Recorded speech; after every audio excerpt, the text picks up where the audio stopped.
Welcome back to the Game Link podcast, everyone. I'm your host, Lebbi, and as always, I'm joined by my friend Elmer here. Hey there, ho there. The wizard is still our post there. This is a podcast where we talk about video games and their associated movies or TV shows. Tonight, we're talking about Uncharted. And as I get this pulled up here, before we get into that, how was your last couple weeks, Elmer? Kind of crazy to be honest with you. I ended up having to work a 6 week and then a 5 day week stretch. On top of that, just all of the Wow. snow we've had impacting here in Minnesota. Yeah, I know it's been kind of an epic battle this way, that way, and every way to try to kind of find some sort of sense of balance and normalcy. But simultaneously, it's life in your 30s. What's the worst? What's it going to do to you? Yeah, well, it's been a pretty busy or like hectic couple weeks.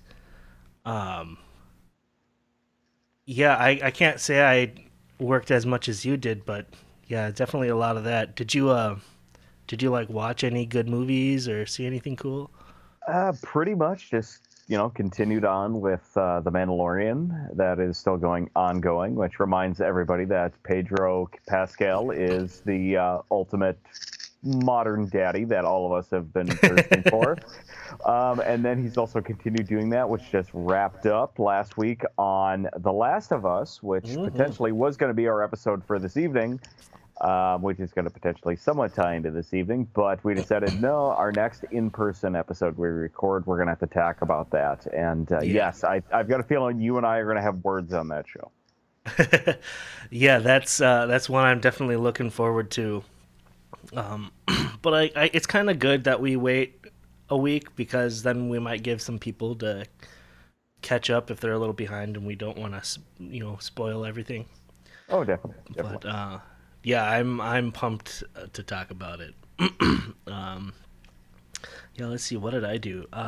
So I've been playing the new Metroid Prime remake. Ooh. Um, they remade I think the first two on Nintendo Switch. So I've been digging into those. Um, and I've also been playing Final Fantasy IX for like the eighth time, playing my way through that one. It runs great on the Steam Deck. But I also picked up Need for Speed Unbound, which is the new Need for Speed game. It was on sale for half off, and it's pretty good. It's a lot like their last one, I think Heat. It's a lot like that, but it has some fun little graphics, and I think you can customize like the look of your car a bit more. So it's kind of bringing back to like Need for Speed Underground type of customization. So it's pretty cool. Um, let's see what else. Oh, so Elmer, have you heard of some of these upcoming movies this year? I heard that they're doing like a Wizard of Oz horror movie called Oh, Gale. yes. Yes, I did hear about that one. There are a few of those kind of horror movie adaptations of famous properties that have now become part of the public domain because of the 100-year rule. Things Yep. such as the Winnie the Pooh movie that just came out not that long Yep. ago, the Grinch movie that is coming up soon. Oh. Yes, no, I did hear about that. Ooh. Yeah, it sounds awful. They're also doing a Children of the Corn remake, and Oh, that's from the guy who did Ultraviolet with our episode favorite actress, or I should say podcast favorite actress, Mila Jovovich. oh god, Kurt Wiemer is the guy who just did the newest Children of the Corn, and it sounds it awful. looks bad. Uh, but they are doing another Evil Dead remake, so that I'm Ar- excited for. I'm predicting Arise. that's going to be my favorite movie of the year. Well, you were Um, 100% correct when you predicted last year that Everything Everywhere at Once was your favorite movie at that one point, and yes, no, you called that correctly, especially with how the Academy Awards had it set up last week. Which talk about one of our favorite movies of the year, kind of yeah, knocking it completely out of the park. That was awesome. yeah. The second I saw that movie, I was like, this is gonna win some awards. Like this is the best movie I've seen in 2022. So yeah, I'm excited about some stuff, but there's other stuff that just looks awful. Uh, but yeah, other than that, I completely like disassembled and cleaned like every square centimeter of my Xbox 360 because I realized I've never cleaned it since I got it like 15 years ago. So yeah, it was real dusty, and like the thermal paste was so dry it was like chalk. So yeah, I'm glad I cleaned it and redid that before it like got a red ring or something. Um, 'Cause I was going to say, is there any actual outside of Microsoft swapping between hard drives? Is there any way for somebody in this modern age to actually remedy a red ring, or not really? yeah, red rings can be fixed. What it is poor cooling, and so like the motherboard like warps and flexes, and some of the connections to the system memory and the CPU get like undone. So all you really got to do is like heat it back up, solder things back in place. It can be finicky, but it's not that big of a deal. I will never forget it when my Xbox 360 red ringed in high school. Never forget it. I was down in my parents' spare bedroom that I had turned into the quote unquote movie room. I had my digital projector set up. I was sitting in the love seat. I was playing Battlefront 2 for the original Xbox on my 360, projecting it on the wall. My phone goes off. I pick it up. It's you, and it's you telling me, dude, before you get worried, I'm okay. I was just involved in a car accident in the blue truck. I'm like, the blue truck? You're like, the blue truck. I'm like, oh no. I finished talking with you. I made sure we left our pleasantries, said I loved you and whatnot, made sure everything was okay. Hung up the phone. I'm like, wow, poor Caleb. I started the game or I unpaused the game, started playing. The game suddenly stopped and my screen went black, and I went, "What the fuck is going on?" I looked up at my Xbox, and I saw the three LEDs, and I just went out the best, Mr. Bill. Oh no! Yeah, I remember fixing a lot of those back in the day. Like when I started my like repair shop and stuff. I used to run an electronics repair shop. For those of you who don't know, and yeah, it was a lot of phones and a lot of Xboxes. And once I got to water cool a PS3, which was pointless but cool. I will never forget you water cooling your NES supercomputer you built in high school. That was Oh pretty cool yeah, too, though. yeah. I built a full desktop PC inside of a NES shell, and like the disk drive came out the like cartridge loading tray and everything. It was pretty cool. But yeah. Anyway, I guess we'll start talking about Uncharted. So have you played any of the games, Elmer? I actually have. I played about a good third of the original Uncharted for the PS3 when I was in my first round of college back in about 2010, 2011. One of my roommates had a PS3 that, utilizing it as a Blu-ray player, just left it out in our living room, and I played a good amount of the first Uncharted game. I had a lot of fun with that back in the day. Gotcha.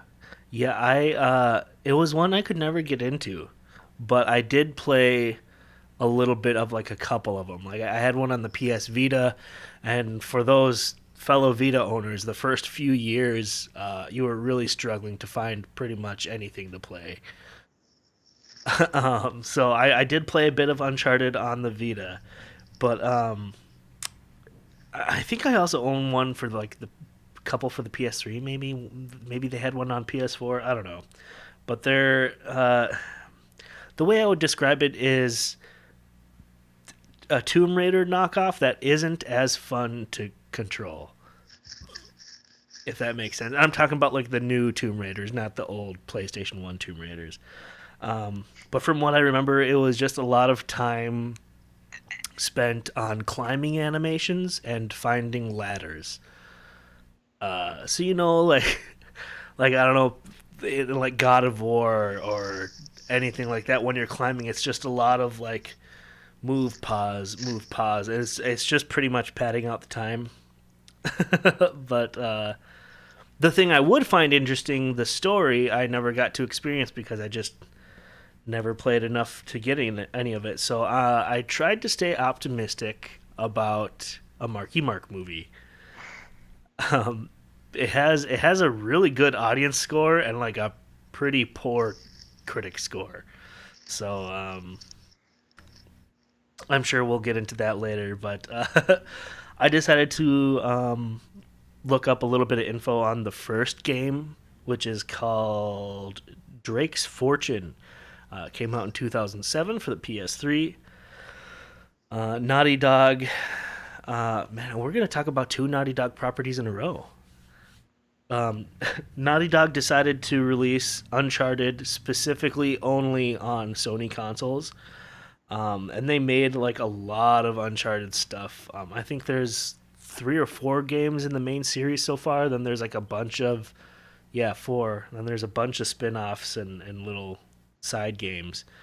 Um, but yeah, this first one is, yeah, they wanted to make something that like felt cinematic, but it was basically just Tomb Raider, and the treasure you're after is the lost treasure of El Dorado. But yeah, the game started development in 2005, and they had to delay a few times because they would like completely redo huge parts of the story or like have to recode huge like game breaking mechanics and things like that. So they delayed a couple times, but still 2 years isn't so bad. Around the time it was like the beginning of the PS3's life cycle, so um, that like cinematic look and stuff wasn't too common back then. So people were really like hyped about it because it looked so good. But it was one of the first PS3 games, so it also had a lot of glitches that it got some criticism for. When did the first game actually come out? Was it what? Maybe not like one of the launch titles, but was it pretty close to like being a launch title for the PS3? Yeah, it came out the year the PS3 launched. Oh, because here's a question for you. Do you remember what one of the main like launch titles for the PS, or at least how they marketed it to be one of the main launch titles? Do you remember the game Resistance by chance? Oh man, yeah, I haven't thought of that game in a while. I thought you were going to talk about Killzone for a second. Well, I mean, that was also on the PS2, but specifically Resistance I wanted to bring up because do you know who created Resistance? No, I can't say I do. That would be our old friends at Insomniac Games, the gentle, or I shouldn't say gentlemen, but the gentle programmers who also were the people that introduced us to the Ratchet and Clank as well as the Spyro the Dragon franchise. Yep. God.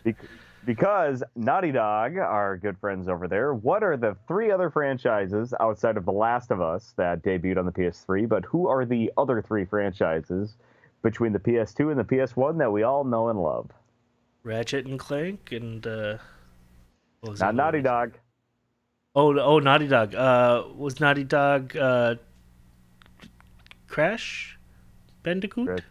Crash Bandicoot. And what other one did they do? Not on PS1, but on PS2. Then they had 2 of them at the same time, actually. They had the kid-friendly one, and they had the kid-unfriendly one. Oh boy. I Here's feel a like I hint. should know this. Here's a hint. One of them is still ongoing. The other one is kind of laid dormant. Oh man. I don't know. You're gonna just have to tell me. I can't think. Jack and Dexter and our good friend Kratos from the God of War franchise. Oh This yeah, yeah.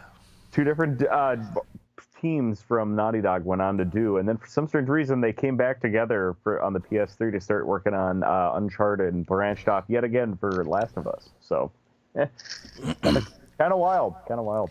Yeah, but it's like I don't know if you remembered PlayStation's attempt at like a Smash Bros type game called PlayStation All Stars. They had Serday and Fortescue on that. Yes, I do remember hearing Yeah, about yeah. that. It was like, all the PlayStation mascots, all the icons. uh, which I think they also had a Cloud from Final Fantasy VII. So that's who's in both fighting games because he's also in Smash Bros. Anyway, uh, they had like Nathan Drake from Uncharted. So Nathan Drake is pretty much a PlayStation mascot at this point. They also had Parappa the Rapper, Big Daddy from Bioshock. They had a pretty good lineup. I wish that game performed better. Sorry, my dog.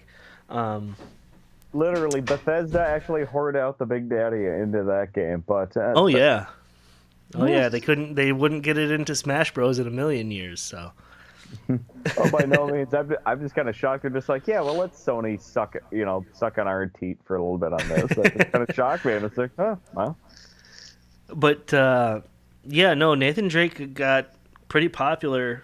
Um, they they wanted the game to feel like a movie, obviously, and so they've said in interviews that they took a lot of inspiration from films.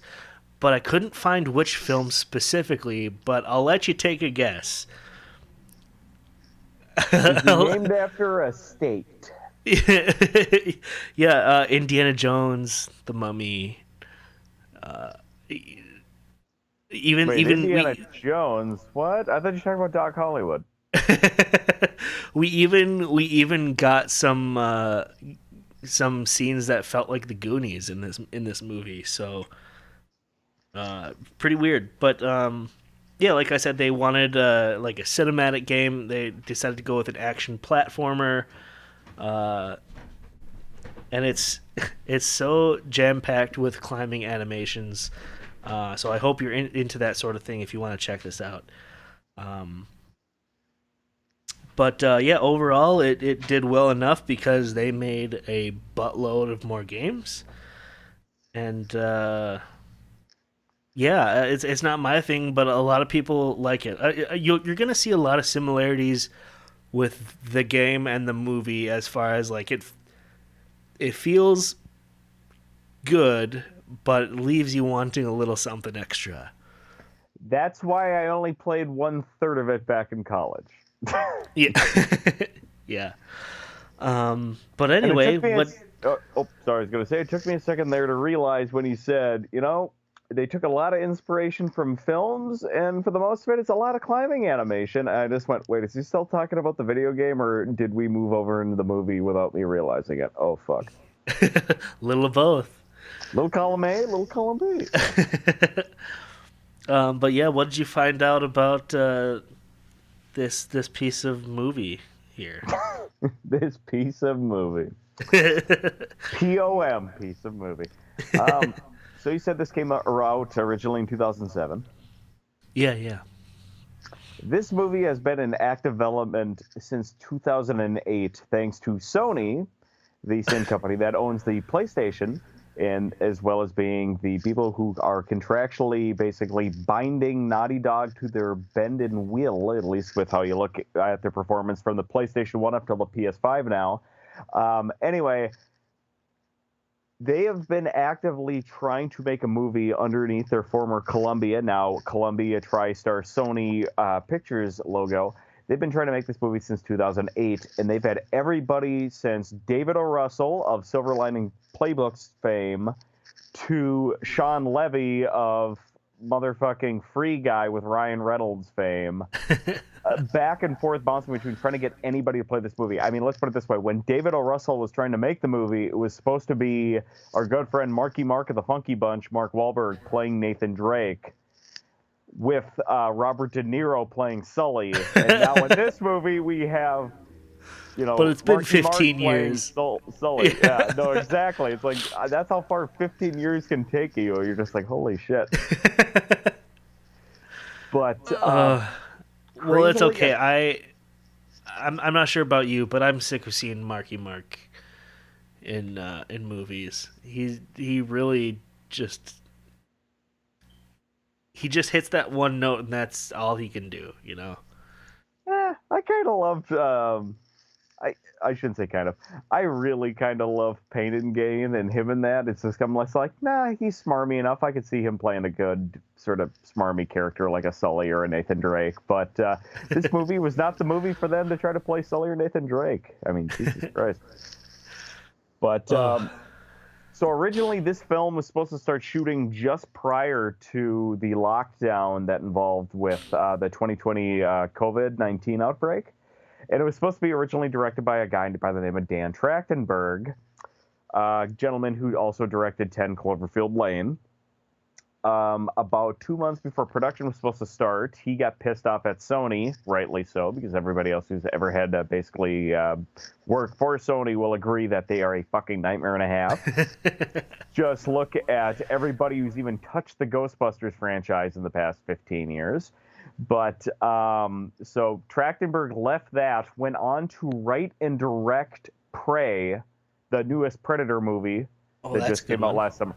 Exactly. So at the last minute, Sony hired on, well, unfortunately to say it, one of their little day players, a gentleman by the name of Ruben Fleischer, somebody who I do like and do respect. He's the gentleman who also directed for us Zombieland 1 and 2, Ooh. as well as 30 Minutes or Less with Jesse Eisenberg and not Riz Ahmed. I can't remember his name from Parks and Rec. Shoot. Aziz? Yes, Aziz Ansari. Thank you very much. Yeah, I yeah. cannot. I feel bad I forgot his name there. But 30 minutes or less with them, and then most recently, Venom, the first Venom. He was too busy Oh. direct. He's too busy with this to actually direct the second Venom. But yes, no, he got brought in at the last minute for this, and then they got shut down yet again Oh, jeez. because of COVID, and they didn't actually finish filming this movie until October of 2022. Jeez. Or sorry, October of 2020, and then they didn't release it until February 2022. My apologies. Okay. Slip of the tongue, I, man. Slip of the tongue. yeah. Uh, Tom Holland. I haven't seen too much stuff with Tom Holland because I'm not a fan of superhero movies. But it was really weird seeing him play Nathan Drake because it made him look like he was 6 compared to what Nathan Drake is supposed to look like. So it was kind of weird. But I mean, with how generic and cheese stuffed this movie was, I mean, it fit just fine. And that's kind of like my whole thing about this movie is like it wasn't bad, but it wasn't like good. It was like I think at one point I told Elmer like it feels like they're intentionally trying not to do anything interesting. Mm-hmm. Every single time I look at my computer screen right now, in the corner of it is the poster for this movie, and every single time I catch it out of the corner of my eye, I think it's the wrong poster. I either think it's one of the Sonic posters, I think it's the Lost Island poster, I think it's It's any other yeah, video game movie poster. it's Look, there's very a lot. nondescript and generic. Yeah. There is a lot of good talent behind this movie between the acting as well as Oh yeah. directing, stunt choreography, and stuff like that. I mean, when people are actually fighting on screen, they are fighting on screen. When the CGI gets involved, that's when everything gets a little. But everything else, no, looks fantastic in this. Yeah, But I mean, you can see the money behind it, and every time you look at it, you're like, well, yeah, that is a movie. unfortunately, simultaneously, like I described to you, this movie is the cinematic equivalency of eating pecans. Or Or sorry, cashews. cashews. Cashews Yeah. is what I said. Yes. You're sitting there the entire time going, "Oh, I wish I had the classic Mr. Peanut that is Raiders of the Lost Ark." But hey, you know what? At least it's not the pistachio and or the dried almond that is Tomb Raider. So you know what? I'll take it. Yeah, it was just weird. Like it it felt like an AI generated movie, you know, where it like hits all the beats you'd expect it to. Yeah, it was just weird. I brought it up to Elmer that like I wonder if this was made with the foreign market in mind. You know, But like But the question is, which foreign market? Because everybody who's in this is like a North American star, and it's not like somebody That's the who thing. say when No, you. that it's funny that you mentioned the new Mission Impossible movie because that's one that was made for the Chinese market in mind. And I feel like it's the same thing with this one. Both of these movies felt kind of they had that same vibe where like they didn't want to do anything that was too interesting or too speculative. Like all the women were like evil betrayers, whatever. There was no um, like people with different sexual orientations portrayed or anything out of the There's no ordinary. It really sexual felt like it was made orientation with portrayed. Chinese audience in mind. There's no sexual orientation portrayed. There's like no sex Yeah, whatsoever to this movie. I mean, everybody in this movie is beautiful. You've got everybody from Mark Wahlberg to Teddy Gabrielle. Spoiler alert: Antonio Banderas is in this movie for a yeah. hot minute, and there's like no sexuality on screen. So, oh my god.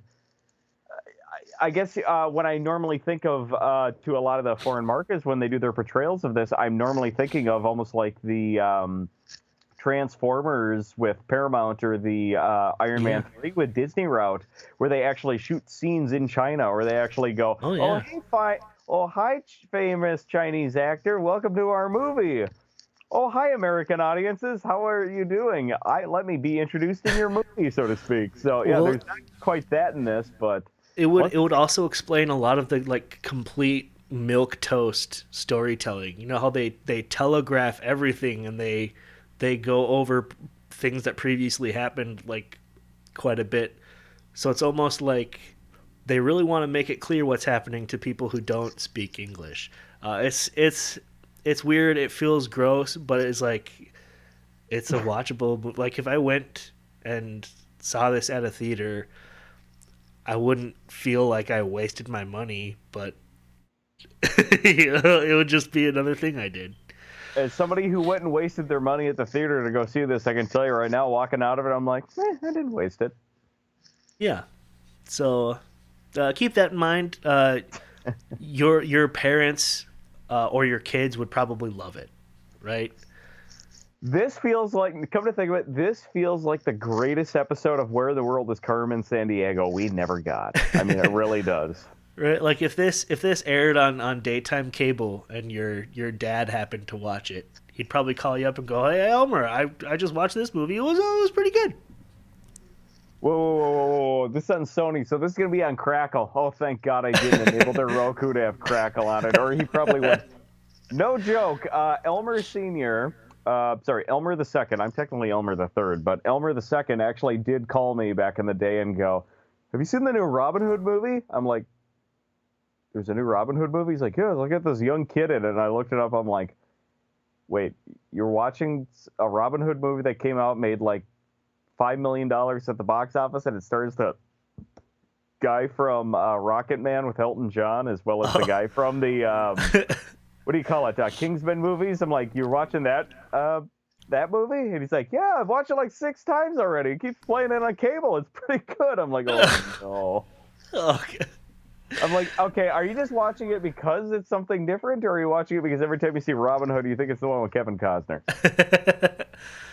Oh man, that's like it's like all these the Bruce Willis movies coming out in the last few years. It's sad to see. I'm pretty sure he has dementia or something.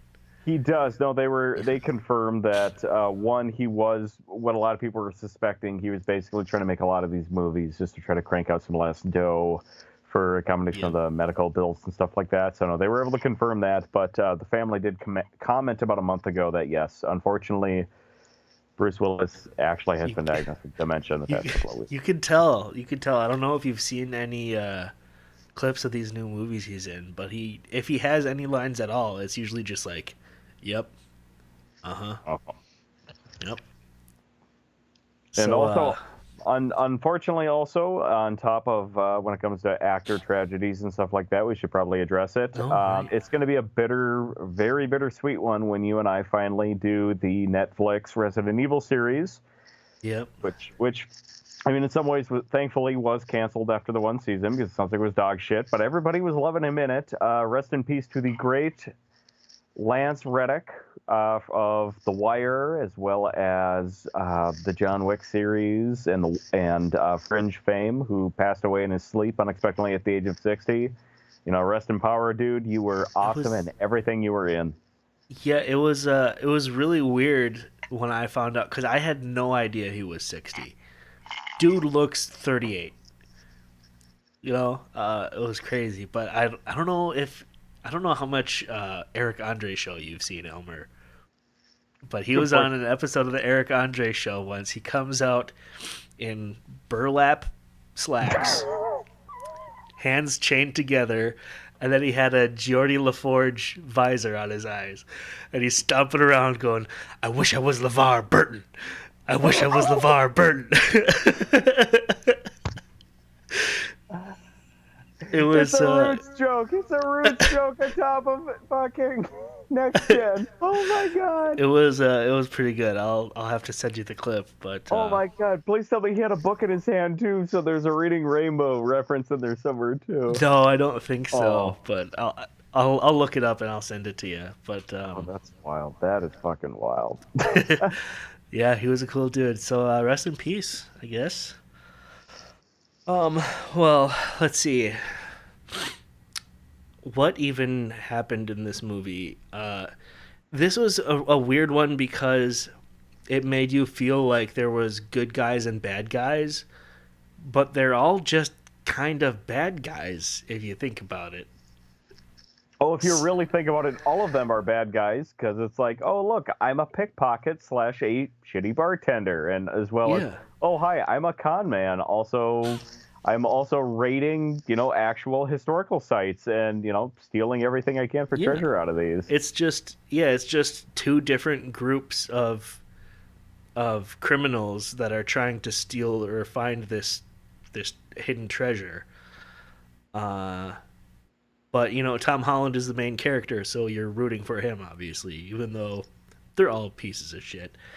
Well, here's kind of the funny thing is in the actual Uncharted game, you murder a lot of people, which I Oh remember yeah, that being part of it when I remember playing it. I'm just like, oh wait, you're not like an Indiana Jones type who's an actual archaeologist who is going there for academic, educational, but world heritage no, you're reasons. just a criminal.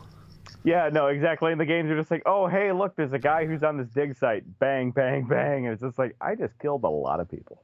Yeah, well, they set it up in the movie. At least they set it up to where you want to like find your brother who went searching for this treasure years ago and never came back.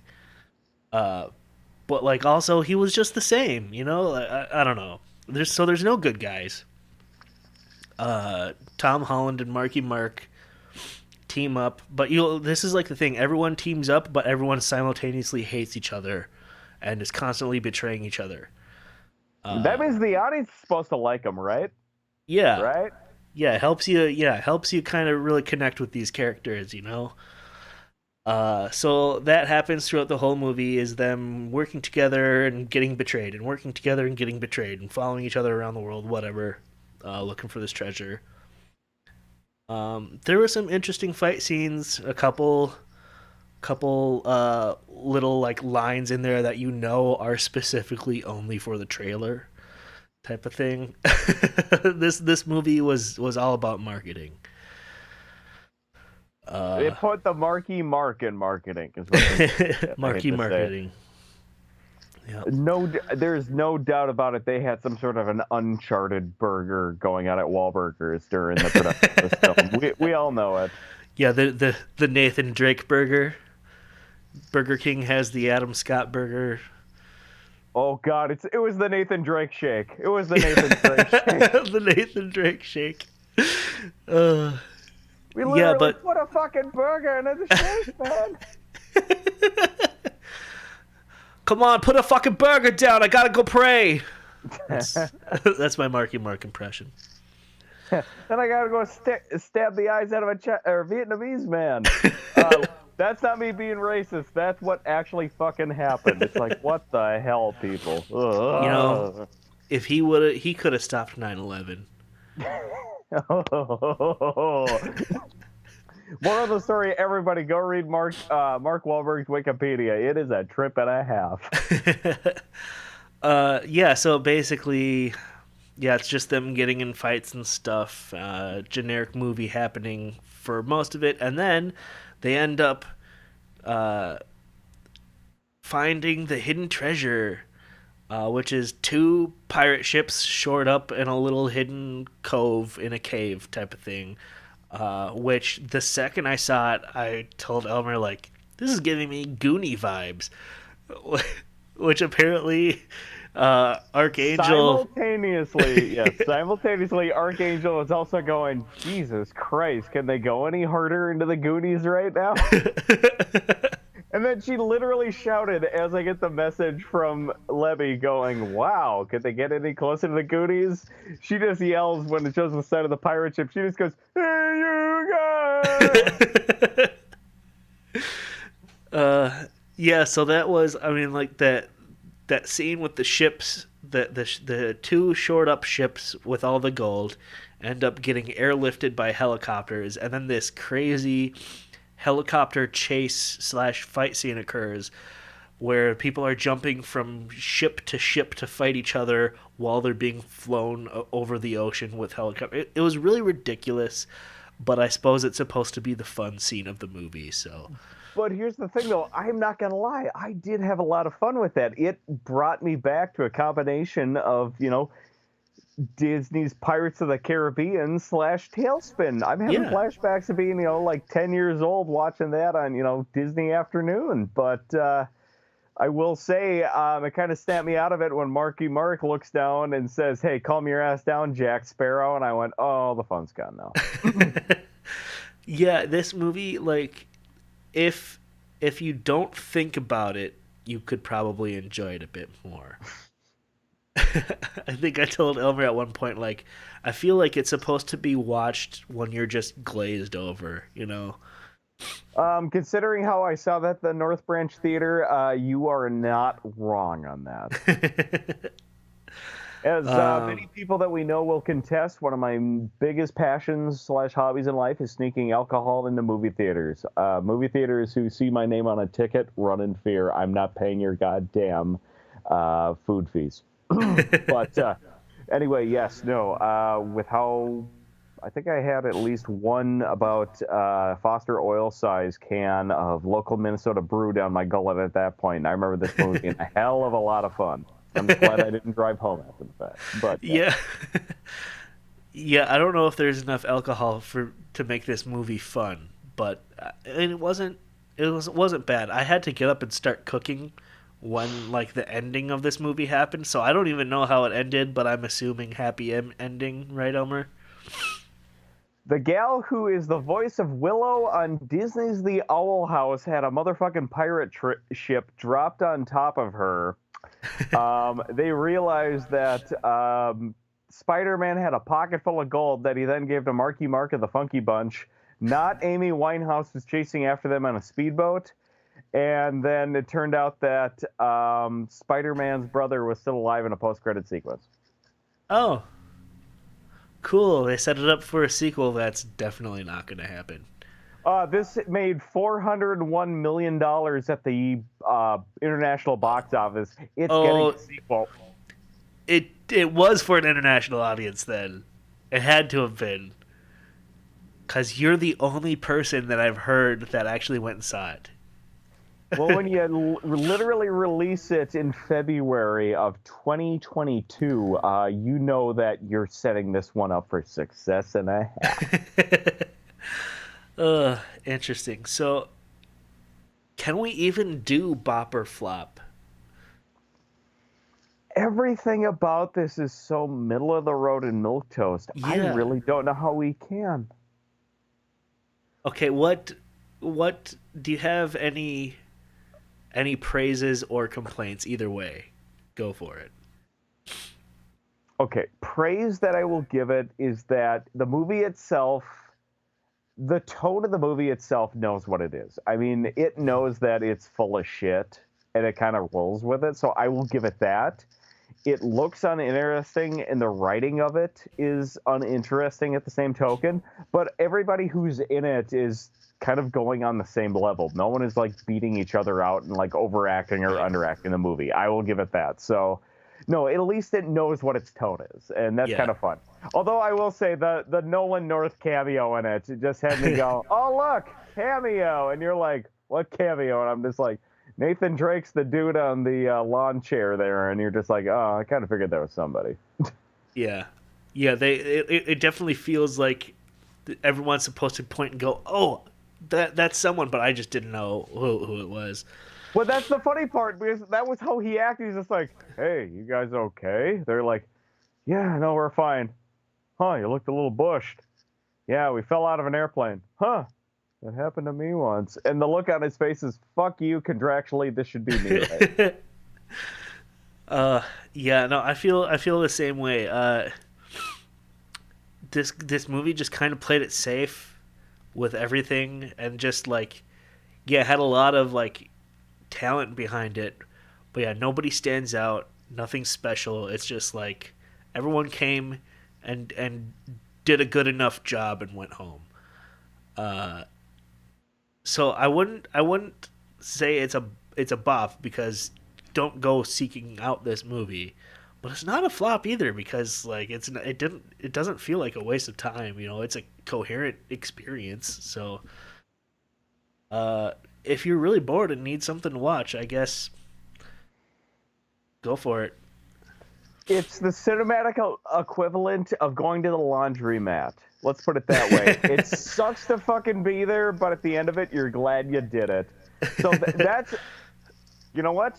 Ron Howard's Cocoon is in the same boat as this because literally I have been to the laundromat, looked up on the TV, and Cocoon was playing. This is the Cocoon of video game movies. It was me stuck at the laundromat looking up and going, huh, yeah, sure, I'll watch this. And me sitting there watching Cocoon while my fucking sleeping bag was in the tumble dry. So, It's yeah, like, no. gosh, there are these YouTubers, Eddie Burbeck and Ted Nivison. They were driving across country to visit every rainforest cafe. It's a great video if you want to watch it. Their car breaks down at one point, and so they're sitting in this auto shop waiting for hours, waiting for their car to be repaired, and they just have Saving Private Ryan on loop in the lobby of this auto shop, just full volume.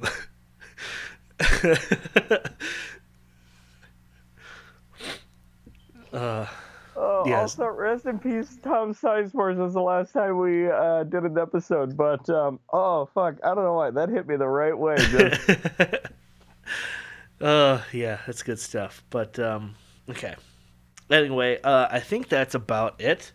If you want to catch our video, or if you're watching the video and want to catch us on your favorite podcasting app, go to gamelink.click. You'll find all our links to everything there. Next time you see us, hopefully we'll be in person doing The Last of Us. We're excited for playing that. But yeah, anyway, do you have anything else to add, Elmer? off the top of my head, no. I think we should be golden. Once again, rest in peace, or sorry, rest in power, the late great Lance Reddick. Which, speaking of which, with John Wick Chapter 4 coming out soon, you and I need to think of a good time that we can sneak in and see that at the Oh same yeah. time. As Oh well as yeah. potentially we might be able to think of a way to, I don't know, do a Dead to Rights or an actual honest to God, like good episode of Max Payne 2 to it. I don't know. Oh, yeah. We could think about making that work. But yeah. Anyway, we'll hopefully see you real soon, guys. Have a good night, guys.